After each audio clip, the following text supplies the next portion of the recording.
사람들은 자기가 확신하고 있었던 어떤 사실이 무너지게 되었을 때, 또 너무나도 믿었던 분이 돌아가시게 되었을 때 정신적인 공황 상태를 맞이하게 됩니다.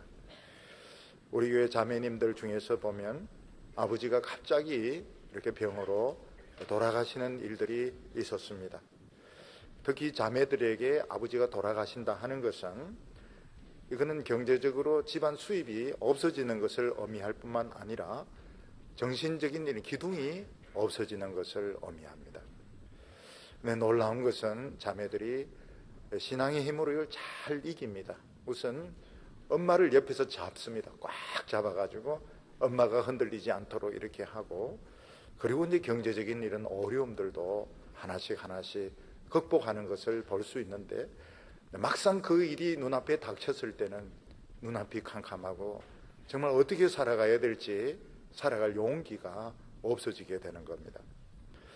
우리나라 황우석 박사가 줄기세포 연구를 가지고 난치병을 치료할 수 있다 이렇게 발표했을 때 우리는 그걸 전부 다 믿었습니다.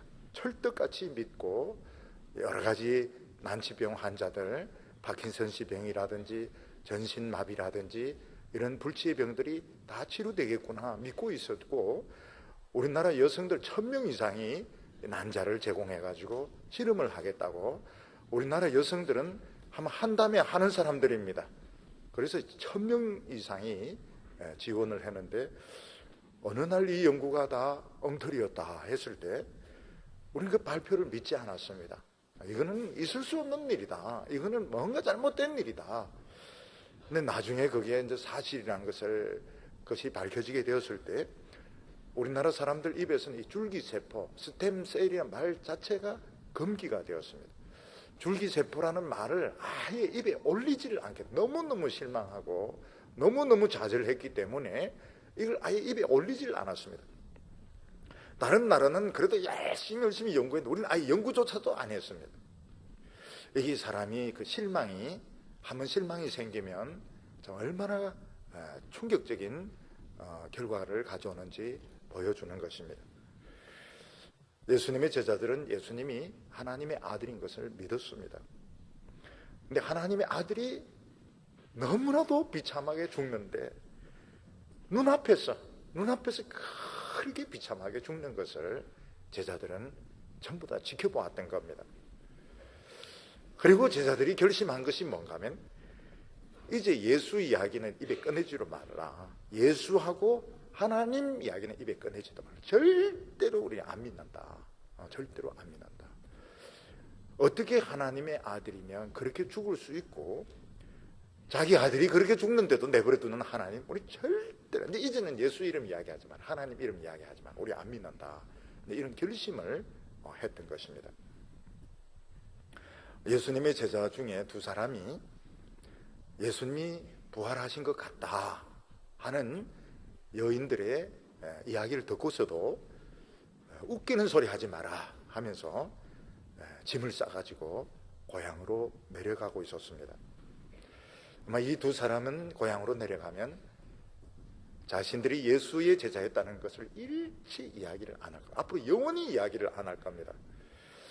농사를 지으려고 했는지 장사를 하려고 했는지 모르겠지만 너무너무 예수님에 대해서 실망했기 때문에, 하나님에 대해서 너무너무 실망했기 때문에 이 사람들은 예수님이 살아난 것 같다 해도 웃기는 소리 하지 마라, 앞으로 예수 이야기 꺼내지도 마라, 그러면서 고향으로 내려가고 있었습니다. 근데 놀랍게도 이 두 사람이 고향으로 가면서 내내 한 이야기는 뭔가 하면 예수 이야기를 했습니다.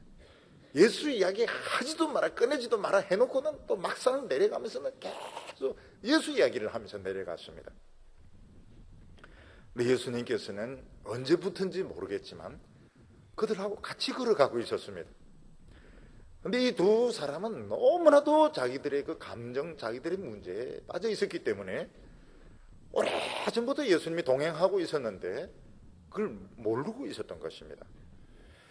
예수님께서 그들의 대화에 개입하시고 또 성경을 이야기해 주실 때 그들의 마음이 뜨거워지면서 예수님이 함께 계신 것을 발견하게 되었습니다. 오늘 우리 청년들, 우리 성도님들 중에서는 뭔가 그 믿었던 것들이 다 무너지고 없어져서 참 실망 가운데 있을 때 우리는 사실 모르지만 주님은 언제부턴가 우리와 함께 계셨고 우리가 토하는 그 한숨들, 우리가 하는 그 이야기들을 듣고 있었던 것입니다. 단지 우리 눈이 어두워서 그 사실을 예수님을 보지 못한 것입니다. 오늘 말씀을 통해서 마음이 뜨거워지시기를 바랍니다. 우리 홀로 있는 것이 아니고 주님이 이미 오래전부터 같이 계셨구나 하는 것을 발견할 수 있기를 바랍니다. 오늘 여기 첫 번째로 보면 엠마오로 가는 그 낙심한 제자들을 볼 수 있습니다. 예수님의 무덤을 찾아갔던 그 여인들은 예수님의 무덤이 비어 있었고, 비어 있었다는 건 예수님의 시신이 없었고 천사같이 생긴 두 사람이 예수님이 살아나셨다, 그런 이야기를 했다는 걸 제자들에게 전했습니다. 그런데 그 이야기를 듣고서도 고향으로 내려가는 두 제자가 있었습니다. 오늘 말씀 누가복음 24장 13절과 14절을 보면 그날에 저희 중 둘이 예루살렘에서 25일이 되는 엠마오라 하는 촌으로 가면서 이 모든 된 일을 서로 이야기하더라. 두 제자가 엠마오라는 곳으로 가고 있었는데 엠마오가 고향은 아닌 것 같습니다. 엠마오를 거쳐가지고 갈릴리로 가려고 하고 있었던 것입니다. 엠마오는 예루살렘에서 한 25리 정도 되니까 그렇게 먼 곳은 아니었습니다. 이 두 제자는 예수님 무덤을 찾아갔던 여인들로부터 예수님의 시신이 무덤 속에 없더라, 그리고 천사같이 생긴 사람이 예수님이 살아나셨다 하더라 하는 이야기를 듣고서도 한 번도 확인할 생각하지 않고 고향으로 가고 있었습니다. 뒤에 22절을 보면 또한 우리 중에 어떤 여자들이 우리를 놀라게 하였으니 이는 그들이 새벽에 무덤에 갔다가 그의 시체는 보지 못하고 와서 그가 살아나셨다 하는 천사들의 나타남을 보았다 함이라. 이제 두 사람이 예수님에게 하는 이야기, 예수님인지 모르고 여자들이 이런 이야기를 했지만 우리는 안 믿는다, 그런 이야기를 하고 있습니다. 지금까지 정황을 보면 예수님을 살아난 걸 본 사람은 없습니다. 지금까지는 예수님이 부활하신 것을 직접 본 사람은 없습니다. 근데 여러 가지 정황을 보면 예수님의 신상에 아주 심각한 일이 생긴 것은 틀림이 없습니다. 예수님의 무덤이 예수님이 없다면 누가 어디로 옮겨갔는가? 그리고 천사같이 옷을 입은 사람이 예수님이 살아나셨다 이러면은 그럼 살아나신 분은 어디 계시느냐? 당신들은 누구냐? 이런 것들을 확인해 볼 필요가 있는데 이 두 제자는 너무 예수님에게 실망했기 때문에, 하나님에게 실망했기 때문에 무슨 이야기를 해도 안 믿는 겁니다. 이제 예수님에 대해서, 하나님에 대해서 무슨 이야기를 해도 우리 안 믿겠다, 우리는 절대로 안 믿는다, 그러면서 그들은 고향으로 내려가고 있었습니다. 21절에 보면 우리는 이 사람이 이스라엘을 속량할 자라고 말하노라. 이 두 제자는 예수님이 이스라엘을 구원할 자라고 믿었습니다. 근데 예수님은 이스라엘을 구원하지 못하고 십자가에 못 박혀 죽었습니다. 이 두 제자는 그렇게 믿었던 예수님, 자신의 직업과 자신의 가족과 자신의 미래를 다 포기하고 따랐던 그 예수님이 너무너무 비참하게 허무하게 죽는 것을 보고 이제는 예수 안 믿는다, 누가 뭐라고 이야기해도 우리 예수 안 믿는다, 아주 결심을 하고 단정을 하고 고향으로 내려가고 있었던 것입니다. 이 두 제자는 예수님 하나님의 아들이기 때문에 안 죽는다고 믿었습니다. 설사 십자가에 못 박힌다 하더라도 죽기 전에 천사가 와서 못을 빼줄 줄로 알았던 것입니다. 그 예수님은 죽으셨고 그 하나님의 아들인데 하나님은 아들 죽는 거 내버려 두셨고, 이런 예수님을 안 믿겠다, 우리 이런 하나님 우리 절대로 안 믿는다, 이렇게 생각을 한 것입니다. 이 사람들이 처음부터 예수님을 시시하게 믿었으면 이런 일이 일어나지 않습니다. 그들은 모든 것을 다 버리고 정말 예수님의 말씀만 믿었는데 나타난 결과가 너무너무 허무하니까 이제 그들은 믿을 용기가 없게 된 겁니다. 우리는 아무것도 믿지 않겠다. 우리는 되는 대로 닥치는 대로 엉망진창으로 살아가겠다. 이렇게 생각을 하고 있는 것입니다. 한국 교회 안에서 냉소적인 신앙을 가진 분들이 굉장히 많습니다. 근데 이분들이 처음부터 냉랭하고 비판적인 신앙을 가진 것은 아닙니다. 오히려 처음에는 정말 순수한 열정으로 교회를 사랑하고 정말 헌신적으로 봉사하던 분들이었습니다. 근데 어떤 때 이렇게 보니까 교회에서 큰 실망을 당하게 된 겁니다. 목사님이 보니까 비도덕적인 그런 행위를 한 것이 드러나게 되었을 때, 또는 교회 안에서 그 중직자들이 편을 갈라서 막 싸우는 것을 보았을 때, 또 내가 나름대로 열심히 정말 충성 봉사하고 막 찬양 부르고 막 이렇게 했는데 이런 것이 욕으로 돌아오게 되었을 때, 그때부터는 이제 마음이 싸늘해지게 되어서 교회를 떠나는 사람도 있고 교회에 남는다 하더라도 냉소적으로 차가운 신앙생활을 하는 분들이 많은 것입니다. 근데 이 한 번 식어진 마음을 뜨겁게 하는 것은 병을 고치는 것보다 훨씬 더 어렵습니다. 어떤 기적보다 어려운 것이 한 번 식어진 이 마음, 한 번 실망한 마음을 다시 뜨겁게 만드는 것은 너무너무 어려운 것입니다.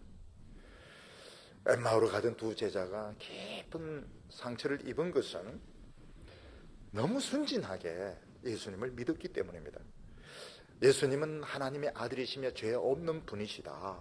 예수님은 그 놀라운 능력으로 사탄의 세력을 다 쳐부수고 우리를 구원하실 것이다. 그러면서 이 두 제자는 죄가 얼마나 복잡한지, 우리 인간의 문제가 얼마나 심각한지 이거를 생각을 안 했던 것입니다. 한 사람이 믿고 한 사람이 두 사람 믿고 두 사람이 네 사람을 믿고 뭐 8사람 16사람 이런 식으로 제자가 많아져 가지고 온 세상이 예수 믿는 세상으로 변할 것이다 이렇게 생각했지, 우리 인간의 문제를 해결하려면 하나님의 아들이 몸을 입고 와서 처참하게 죽어야 되고 죽으면서 부활해야 되고 이런 것을 생각을 안 했던 것입니다. 어떤 사람들은 자신이 다른 사람이 하는 폭언들, 이런 행동들이 얼마나 다른 사람에게 깊은 상처를 주는지 모르고 그냥 미안하다 이러면서 넘어갈 때가 있습니다. 근데 그 말하는 사람은 그냥 미안하다 이러면 될지 모르겠지만 그 당한 사람은 미안하다로 안 되는 겁니다. 이게 너무너무 깊은 상처가 되기 때문에 미안하다는 말로 안 되는 것입니다. 어느 날 신문을 이렇게 보니까 남편이 이제 술 마시고 부인을 구타하는데, 부인이 이제 그 구타를 피해가지고 창문으로 나와서 호수를 타고 내려오다 떨어져 죽은 것입니다. 근데 남편이 경찰에서 뭐라고 이야기하냐, 자기 기억이 안 난다는 거예요. 자기는 술 마셨기 때문에 기억이 안 난다는 겁니다. 그 거짓말입니다. 술 마셔도 다 기억이 나는 겁니다. 사람이 하나 죽었는데, 사람을 때렸는데 그 폭행을 피해서 호수 타고 가다가 떨어져 죽었는데 기억이, 술 마셨기 때문에 기억이 안 난다. 그거는 말이 안 되는 겁니다. 근데 사람들은 자기가 남에게 상처를 준 것은 그냥 쉽게 생각합니다. 미안하다. 그래도 안 되면 화를 냅니다. 미안하다 했잖아. 막 이러면서 이제 넘어가는데, 당한 사람은 이게 간단하지가 않은 거예요. 이게 간단하지 않아. 너무 많은 시간 괴로웠고 힘들었고 그것 때문에 아무것도 못했는데 미안하다 한마디로 이제 넘어가려고 하는 겁니다. 그 엠마오로 가던 이 제자들은 간단한 미안하다 하면 다 되는 것이지, 그냥 예수 믿으면 자동적으로 다 해결되는 것이지 이렇게 복잡할 줄은 몰랐던 것입니다. 하나님의 아들이 와서 죽어야 되고 죽은 자리에서 부활을 해야 되고 이렇게 우리 인간의 문제가 어려운지 모르고 그냥 예수님이 죽음 그 자체만 보고 배신감을 느끼고 하나님에 대하여 실망을 했기 때문에 안 믿으려고 하는 겁니다. 냉소적인 신앙이 되고 만 겁니다. 우리가 우리 인간의 죄의 심각성을 알기 전에는 하나님에 대하여 실망을 하게 됩니다. 왜 하나님은 우리에게 복을 안 주실까? 왜 우리의 미래를 막 열어주시자? 왜 교회는 막 폭발적으로 성장하지 않는 것일까? 그거는 인간의 문제가 간단하지가 않습니다. 우리 모든 인간들은 죄에 감염이 되어 있기 때문에 이걸 치료하려면 끔찍한 대가를 지불해야 되는데, 하나님의 아들이 너무너무 비참하게 죽고 죽은 가운데 살아나야 된다, 이런 것을 생각을 안 했던 것입니다. 우리 청년들도 난 예수 믿고 열심히 공부해서 취직하고 결혼하고 이러면 되는 것이지, 왜 이 일이 잘 안 열릴까? 왜 교회 문제는 막 복잡할까? 그것은 우리 인간이 굉장히 복잡하기 때문에 그런, 죄 문제가 심각하기 때문에 그런 것입니다. 어떤 분들은 기독교가 참 이상적이지 않다 해서 막 실망하고 무교회주의로 빠지고 이러는데, 기독교는 절대로 이상적이지 않습니다. 이 많은 문제 가운데서, 정말 그 처참한 어려운 현실 가운데서 하나님의 역사가 나타나는 것이 기독교인 것이지, 절대로 기독교가 이상적이고 멋지고 고상한 종교가 아닌 것입니다. 오늘 두 번째는 언제부터 이제 예수님이 이 두 제자와 같이 걸어가고 있었던 겁니다. 15절과 16절 보면, 저희가 서로 이야기하며 문의할 때에 예수께서 가까이 이르러 그들과 동행하시나 그들의 눈이 가리워져서 그인 줄 알아보지 못하거늘. 실망과 좌절에 빠져서 우리 절대로 예수 압니다, 우리 이제 예수 제자라는 소리 절대로 안 꺼낼 거야, 그러면서 고향으로 돌아가고 있는 이 제자들 사이에 예수님이 오래전부터 그냥 침묵을 지키면서 같이 동행을 하고 있었습니다. 그런데 제자들은 예수님인 줄 몰랐습니다. 성경에 보면 눈이 가리워졌기 때문에 예수인지 몰랐다 이러는데, 자신들의 그 문제가 너무 심각하다고 생각했기 때문에 예수님을 볼 정신적인 여유가 없었던지, 아니면 예수님이 좀 변한 모습으로 나타났기 때문에 몰라봤었는지 알 수가 없습니다. 예수님이 부활하신 뒤에 외모가 좀 변한 것은 틀림이 없습니다. 막달라 마리아도 예수님 무덤 부근에서 예수님을 만나고 예수님인 줄 모릅니다. 동산직인 줄 알고, 당신이 예수님의, 우리 주님의 시체를 옮겼습니까? 이럴 때 마리아야, 이러니까 딱 음성은 예수님의 음성인데 외모는 좀 달랐던 것 같아요. 근데 예수님은 지금 아무 말씀을 안 합니다. 우리 같으면 내다 뭐 이러면서 그럴 텐데, 예수님 그냥 듣기만 하면서 그들과 쭉 걸어가니까, 이 사람도 나 예루살렘에 와서 유월절을 지키고 돌아가는 사람인 모양이다. 그래서 두 제자는 예수님 완전히 무시하고 그냥 자기들 이야기만 계속 하고 있는 겁니다. 중간에 예수님이 끼어들지 않았더라면 아마 영원히 자기들 이야기만 하면서 갔을 겁니다. 한참 가다가 예수님이 대화에 끼어들었습니다. 17절에 예수께서 이르시되, 너희가 길 가면서 서로 주고받고 하는 이야기가 무엇이냐 하시니 두 사람이 슬픈 빛을 띠고 머물러 서더라. 예수님은 정말 세상이 어떻게 돌아가는지 모르는 사람인 것처럼 뭔가 열심히 이야기하는데, 그게 무슨 이야기를 지금 도대체 하고 있느냐, 지금 가면서 무슨 이야기를 하고 있냐. 근데 그때 이 두 사람이 딱 너무 슬픈 얼굴로, 너무 슬픈 기가 막힌 얼굴로 예수님을 쳐다보면서, 글로바라는 제자는 예수님을 막 야단을 쳤습니다. 18절에 보면 그 한 사람인 글로바라 하는 자가 대답하여 가로되, 당신이 예루살렘에 체류하면서도 요즘 거기서 된 일을 혼자만 알지 못하느냐. 글로바는 예수님이 하는 말에 막 속이 터졌습니다. 지금 그 예수님이 십자가에 못 박혀 죽은 것은 온 예루살렘이 지금 다 알고 있는데, 당신은 도대체 예루살렘 어느 구석에 처박혔다가 이제 나온다고 해서 지금 혼자 모르고 있느냐, 지금. 당신은 이 예루살렘 전체에서 당신 혼자만 지금 예수님에 대해서 모르고 있는데, 아이고 답답하다 이러면서 막 예수님을 막 야단을 쳤습니다.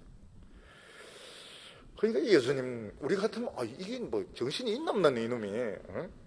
근데 예수님도 실컷 야단 맞고, 그리고도 모르는 체 하면서 그래도 뭐 잘 모르는 거 어떻게 하냐고, 어떻게 된 건지 한번 이야기해보라. 이러니까 이제 두 제자가 이야기를 합니다.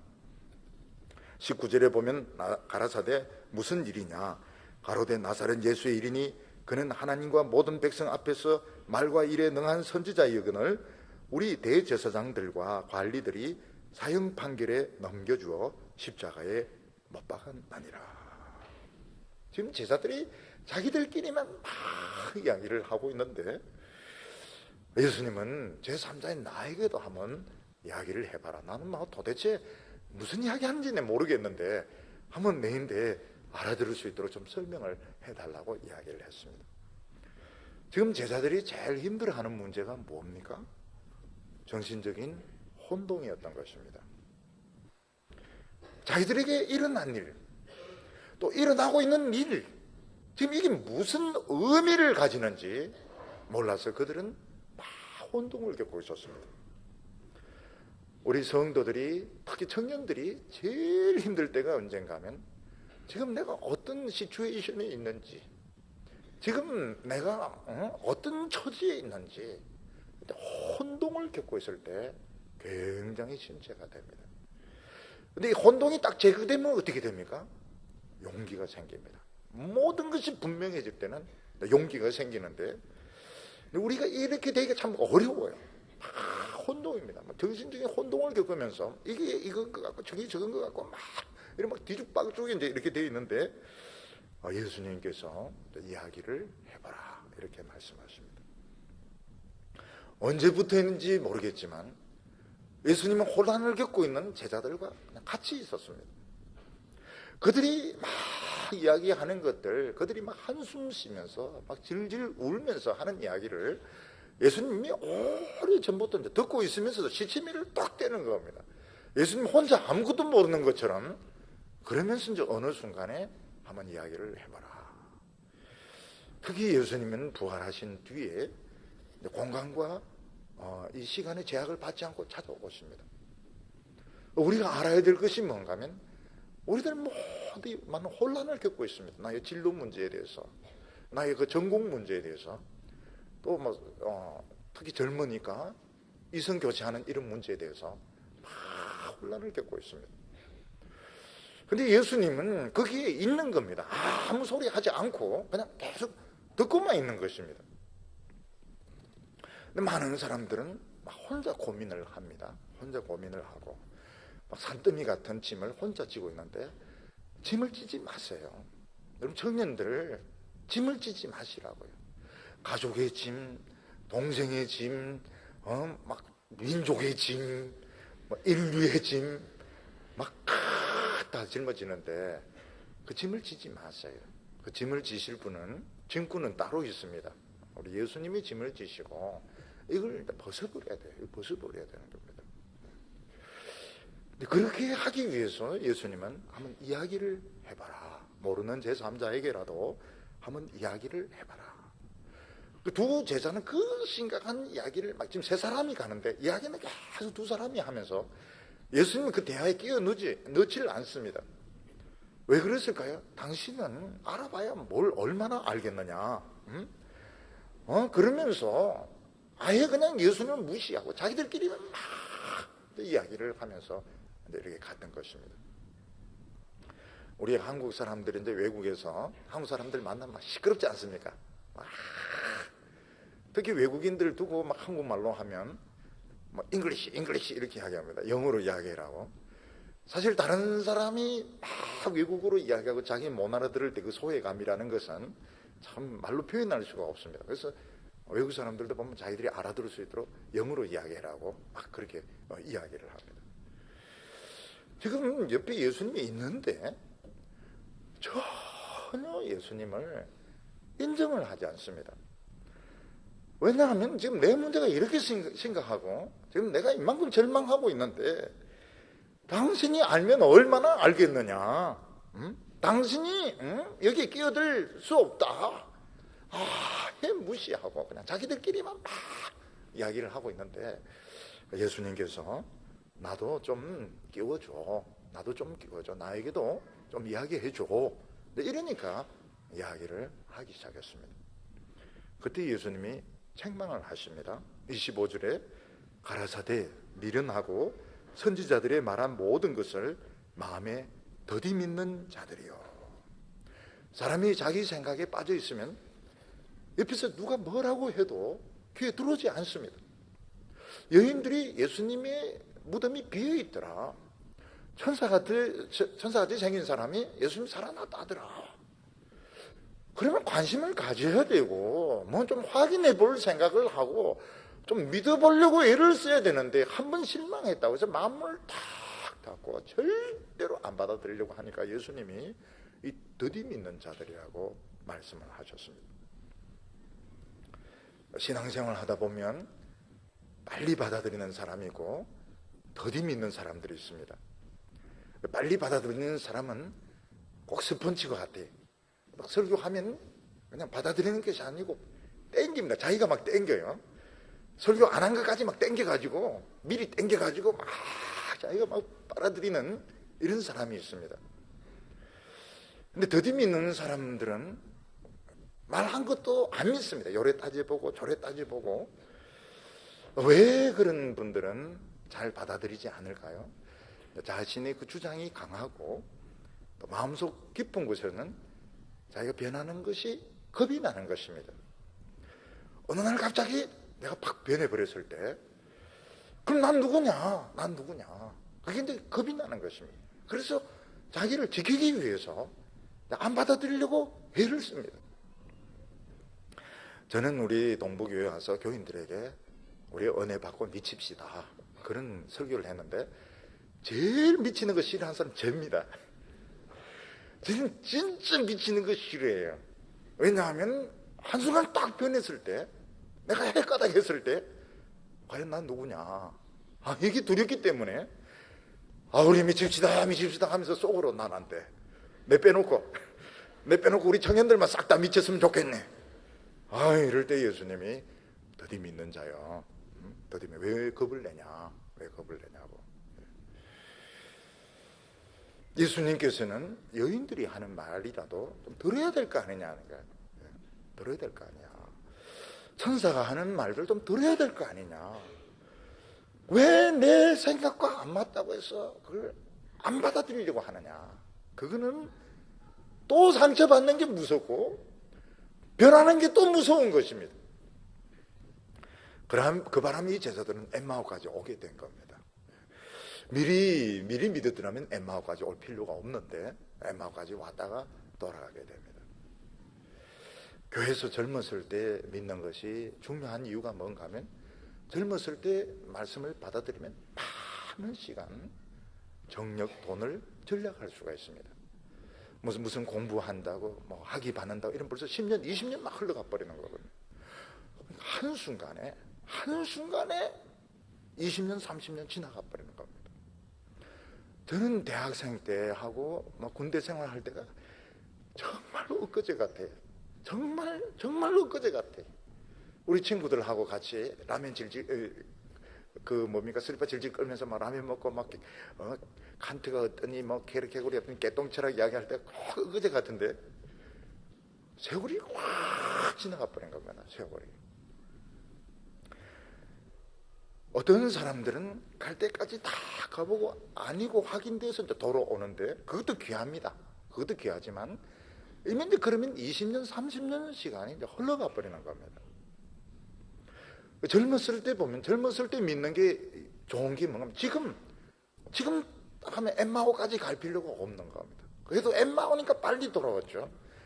더 멀리 이스탄불이라든지 아니면 케이프타운인 여기까지 간 사람들은 이제 돌아오는데 시간이 더 오래 걸리는 겁니다. 오늘 여기 세 번째로는 성경을 가지고 제자들의 마음을 뜨겁게 해주셨습니다. 26절에 보면 그리스도가 이런 고난을 받고 자기 영광에 들어가야 할 것이 아니냐 하시고 이에 모세와 및 모든 선지자의 글로 시작해서 모든 성경에 쓴 바 자기에 관한 것을 자세히 설명하시니라. 예수님이 제자들에게 간단하게 자신이 부활하신 예수님이라는 것을 보여줄 수 있습니다. 자 봐라, 도마에게 했듯이 여기 못자국 봐라. 그리고 또 옷 좀 올려 이 창자국 봐라. 내가 바로 예수다. 그럼 간단한 겁니다. 근데 예수님은 이 두 제자에게 그렇게 하시지 않고 모세의 글부터 시작해서 선지자의 글, 이래서 왜 예수님이 고난을 받아야 되는지, 왜 예수님이 영광스럽게 부활해야 되는지 그거를 풀어서 설명을 하시고 적용을 하기 시작했습니다. 왜 예수님은 간단하게 못자고 보여주면 되는데, 아마 예수님 이야기하면서 늘 이 손을 감추고 있었던 것 같아요. 이 두 제자가 예수님 손 못 보게 늘 이래가지고 성경만 가지고 왜 이야기하셨을까? 이게 이제 우리를 위한 겁니다. 우리를 위해서. 우리가 침체되었을 때, 우리가 하나님에 대해서 실망했을 때, 교회에 대하여 목사님에 대해서 엄청나게 우리가 실망하게 되었을 때, 예수님은 어떻게 우리를 다시 뜨겁게 해주시는가? 그것은 성경 말씀을 가지고 우리를 치료해 주시는 것입니다. 예수님은 두 제자에게 구약 성경에 모세일서부터 선지자를 쫙 풀어가지고 왜 예수님이 고난을 당했으며 왜 예수님이 부활하셨는지, 여기 남아 있어야 되는데, 여기 남아 지금 성경신학자들이 지금 눈에 불을 켜고, 특히 구속사적으로 연구하는 사람들이 그걸 지금 연구를 하고 있거든요. 예수님에 대해서 모세의 글에서, 선지자의 글에서 뭐라고 말했나, 이걸 예수님이 설명을 해준대요. 성경에 적어놨으면 참 좋을 뻔했는데 지금 그게 없습니다. 아무리 믿음이 좋은 사람이라 하더라도 말씀을 지속적으로 듣지 않으면 침체가 오게 됩니다. 그 침체는 육신의 병으로 연결이 되게 됩니다. 그리고 어떤 때는 냉소적인 신앙이 되게 됩니다. 근데 이럴 때는 어떻게 됩니까? 지체하지 말고, 대개 보면 봉사하면서 신앙을 유지합니다. 주일학교 봉사, 성가대 봉사하면서 유지하는데 점점 침체가 되고 나중에는 우울증이 오게 되고 다른 여러 가지 병까지 다 생기게 됩니다. 근데 그럴 때 이제 이 말씀을 전하는 곳을 찾아야 되는데 그게 쉽지가 않습니다. 근데 무조건 말씀을 들으러 가야 됩니다. 근데 말씀을 듣는 순간 스파크가 일어나면서 가슴이 막 뜨거워지면서 눈물이 막 그렇게 납니다. 내가 살아있구나. 내가 이제 살겠구나. 그러면서 막 가슴이 뜨거워지면서 눈물을 막 흘리게 됩니다. 이러면 이제 사는 겁니다. 좀 더 지나면 어떻게 되면 막 웃기 시작합니다. 왜냐하면 성경이 굉장히 웃었거든요. 하나님이 얼마나 우리를 웃기는지 모릅니다. 그래서 설교 들으면서 울다가 웃다가 이제 이래야 되는데, 우리 어렸을 때 울다가 웃으면 얄궂은데 털난다 이래가지고 굉장히 그거 안 좋게 생각했습니다. 어릴 때 너 울다 웃다가 이렇게 하면 너 털난다 이러면서 막 놀리고 이렇게 했는데, 신앙생활 하면서 이거보다 더 좋은 게 없습니다. 울다가 웃다가 그러면서 치료가 됩니다. 우리 교회 같은 경우에 보면 선교사님들 선교지에서 엄청 스트레스 받고 이제 상처받고 이러면 그냥 여기 와서 그냥 1년이고 1년 반이고 그냥 설교만 쫙 듣습니다. 울다가 웃다가 돌아가실 때 이제 인사를 합니다. 내가 어디 선교사였는데 다 치료받고 간다고. 굉장히 훌륭한 분입니다. 다 훌륭한 분이신데 말씀을 못 들으면 병이 생기게 되는 겁니다. 예수님께서는 다른 것으로, 이 손바닥으로 옆구리로 확인시켜 주시지 않고, 그러면 눈만 치료가 되는 겁니다. 눈만 치료가 되는데 그 마음 불신, 하나님에 대한 불신, 예수님에 대한 불신, 진리에 대한 회의, 이거를 치료를 해 주었던 겁니다. 32절에 보면 저희가 서로 말하되 길에서 우리에게 말씀하시고 우리에게 성경을 풀어주실 때에 우리 속에서 마음이 뜨겁지 아니하더냐. 우리 성도들에게 참 놀라운 것이 뭔가 하면 성경이 딱 해석되어질 때 그렇게 기쁠 수가 없습니다. 다른 어떤 것보다도 성경이 이게 무슨 뜻인지 알 수도 있고 모를 수도 있는데 성경이 해석되어질 때 그렇게 기쁘고, 그런데 마음이 막 뜨거워지기 시작합니다. 여기에 이제 하나님의 말씀이 가지는 놀라운 신비입니다. 예수 믿는 사람들이 많은 수고도 하고 봉사도 한다고 하면서도 때로는 사람에게 실망하고 교회에 실망하고, 그래서 찬송을 잃어버리고 기도를 잃어버리고 눈물도 잃어버리고 깊은 침체에 빠질 때가 있습니다. 근데 중요한 것은 뭔가 하면 주님이 그 침체된 거기에 계신다는 겁니다. 주님이 나와 함께 계신다는 겁니다. 제자들이 침체에서 벗어나서 막 적극적으로 변했습니다. 처음에는 옆에 누가 있는지 신경도 안 썼는데 막 마음이 뜨거워지니까 이분을 붙들고 막 영화관에 가자고 같이 식사하고 같이 자자고 막 이러면서 막 적극적으로 변했습니다. 조금 전까지만 해도 뭐 옆에 누가 있는지 막 신경도 안 쓰고 대화에 끼워주지도 않고 이러더니 막 그 예수님을 막 끌고 들어갔습니다. 그리고 예수님이 떡을 주는데 눈이 탁 뜨인데 보니까 예수님인 겁니다. 예수님! 한데 예수님은 탁 없어졌습니다. 예수님 더 이상 계실 필요가 없는 거예요. 눈이 딱 뜨이는데 부활하신 예수님이 그 긴 시간 같이 있었던 겁니다.